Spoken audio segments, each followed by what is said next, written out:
Vamos con las entrevistas. Osvaldo Hurtado es expresidente del Ecuador, es internacionalmente reconocido como cientista social, ha publicado una decena de libros sobre política ecuatoriana, el poder político en el Ecuador y su última publicación, Dictaduras del siglo XXI en Latinoamérica, donde se refiere a Venezuela, Bolivia, Nicaragua y Ecuador. Buenos días, bienvenido a Contacto Directo. ¿Qué tal, Estefanía? Encantado de estar contigo. Gracias por acompañarnos. Usted ha escrito varias publicaciones ya sobre las coyunturas de la política nacional. En 2012 escribió Dictaduras del siglo XXI en el caso de Ecuador. Se refiere usted ahora a su expansión regional. Desde esa perspectiva, ¿cuál cree que ha resultado ser ese caldo de cultivo común en este socialismo del siglo XXI? ¿Y cuánto ha pesado ahí el fracaso de la vieja política? Mire, la democracia con todos, porque cuando se habla de la vieja política, uno se refiere a los gobiernos anteriores a la dictadura de Correa. Con todos los defectos que tuvieron, que fueron muchos, con todas sus limitaciones, algunas de ellas económicas, fueron gobiernos democráticos, respetuosos en general de la Constitución y de la ley. Hubo alguna excepción, pero fue una excepción. Y para hablar del asunto que tanto preocupa a la mayor parte de los ecuatorianos, la reducción de la pobreza, ella cayó bastante más antes de los gobiernos de Correa que durante y después del gobierno de Correa. La democracia, con todos sus defectos, es el mejor sistema de gobierno, no solo para asegurarnos libertad, participación, derechos humanos, sino también para el progreso de las sociedades. Eso también marcando las diferencias entre los sistemas democráticos y el socialismo. Ahora le preguntaba, ¿cuál vio usted que sería ese caldo de cultivo común en cambio del socialismo del siglo XXI aplicado ya en varios países de la región? Bueno, yo me asombro que frente a las evidencias que existen en Asia, China, en Euroasia, la Unión Soviética, en América Latina, Cuba, Venezuela, Nicaragua, que no solo han sido regímenes opresivos, sino que además han causado la muerte de millones de personas, en algunas ocasiones por hambre, por hambruna, provocada por las políticas económicas de esos gobiernos. Existe gente bien preparada, bien estudiosa, que no registra estos hechos y sigue defendiendo al socialismo del siglo XXI, en este caso, para que gobierne otros países de América Latina. El socialismo está asociado en el mundo moderno al atraso, a la pobreza, a la marginación internacional y a que millones de personas disminuyan sus niveles de vida. Bueno, afortunadamente los ecuatorianos procedieron con sabiduría en las últimas elecciones y eligieron un gobierno que va en sentido contrario. El socialismo del siglo XXI aplica la vía democrática para llegar al poder, luego en el poder, a través del camino plebiscitario, de las consultas, dictan una nueva constitución, logran el total del Estado, el control total del Estado. Ha resultado un nuevo método de esa llamada izquierda de captar el poder, pero a través de la vía democrática, no a través de la lucha armada. Bueno, les ha dado resultado. Lo consiguieron en Ecuador, en Bolivia, en Venezuela, en Nicaragua. De alguna manera le están consiguiendo en Argentina y en México. Pero estos gobiernos se valen de las instituciones democráticas para ofenderlas, para desvirtuarlas, para disminuirlas y una vez en el poder ejercer un poder absoluto, no democrático. Un poder autoritario, autocrático, que limita libertades, limita derechos. Bueno, todo esto está analizado profundamente en este libro al que tú hacías referencia, con el examen de los casos de Nicaragua, de Bolivia, de Venezuela y de Ecuador, en que se ve muy claramente este fenómeno que comienza siempre con la convocatoria a la Asamblea Constituyente.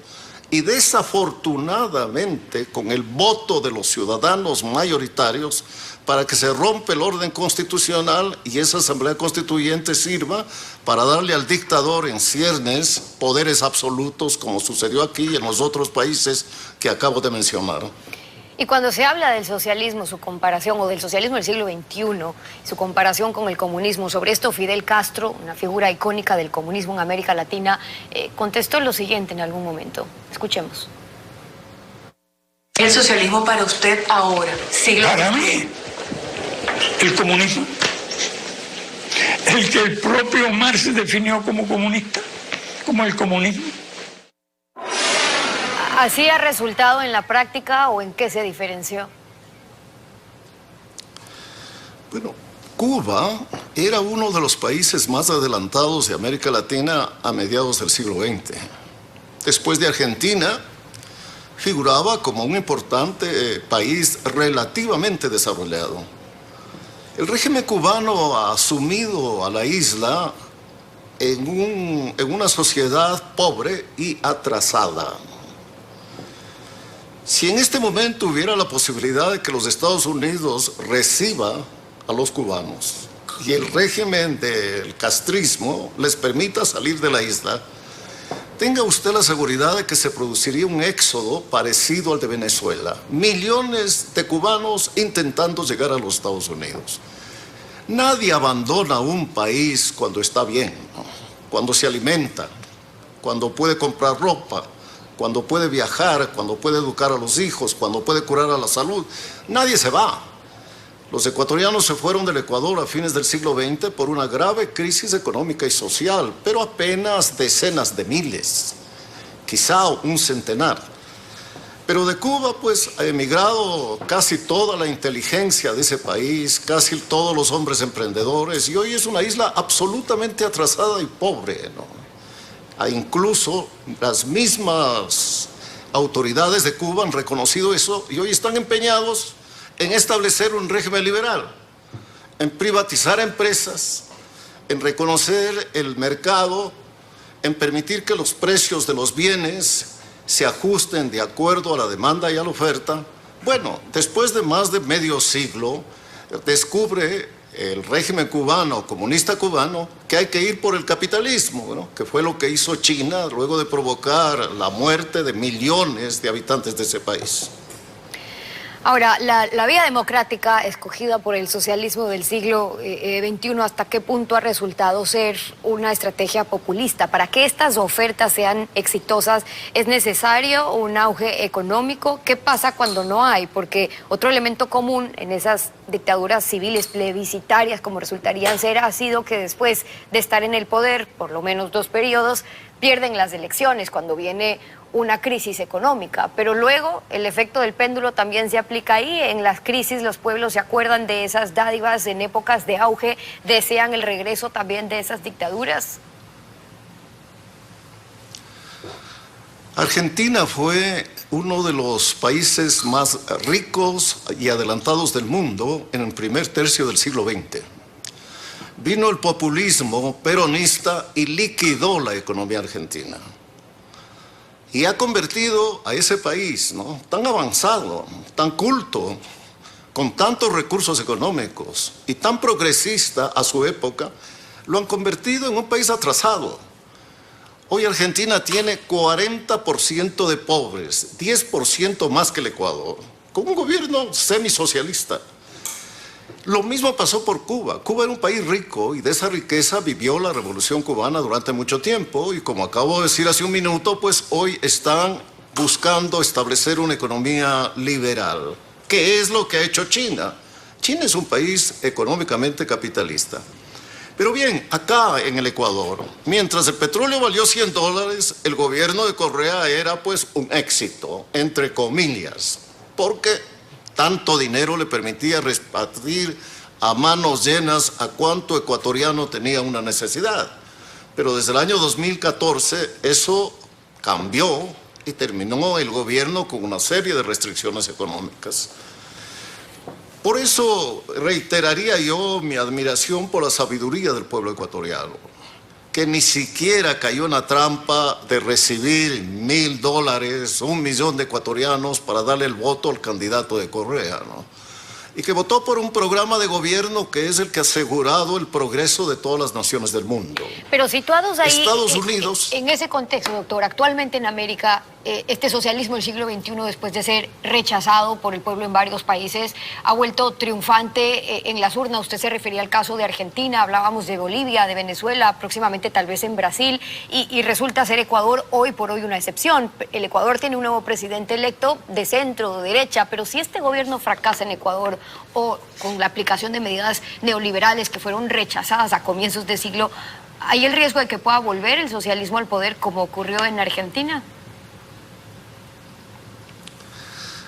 El desafío para el nuevo gobierno ecuatoriano no solo es nacional, en realidad es latinoamericano. De su éxito va a depender de que el pueblo latinoamericano mire a la economía de mercado, mire el capitalismo, mire al liberalismo económico como el mejor camino para reducir la pobreza y aumentar el empleo. Porque la clave para sacar a la gente de la pobreza es el empleo, no los subsidios, no los beneficios, no los $1000 una vez en la vida. La clave es que un ciudadano puede ganarse la vida. Y el reto del nuevo gobierno ecuatoriano es ese, no solo eliminar la pandemia, no solo poner la economía en marcha, sino crear millones de empleos, para que ese 30% y más de pobres que tiene el Ecuador se reduzcan al 20%, al 10%, ojalá cuando esté por terminar el gobierno. Y eso dependerá de lo que hagan los partidos políticos que en este momento son mayoría en la Asamblea Nacional, y el sentido patrio y el sentido cívico que tengan para cooperar a sacarle el país de un hueco económico que no había tenido probablemente en su historia. El análisis de Osvaldo Hurtado, expresidente de la República, a propósito de la publicación de su último libro, acompañándonos hoy en Contacto Directo. Como siempre, gracias por haber estado con nosotros. Gracias a ti, Estefanía. 7:13 a.m. con ustedes. Tenemos que ir a una pausa y cuando regresemos, cuando arranca el Metro de Quito, el modelo de operación y la réplica sobre esas conversaciones, esos diálogos con el hijo del alcalde Jorge Yunda, regresamos con Andrea Flores, gerenta general del Metro de Quito. No se vaya.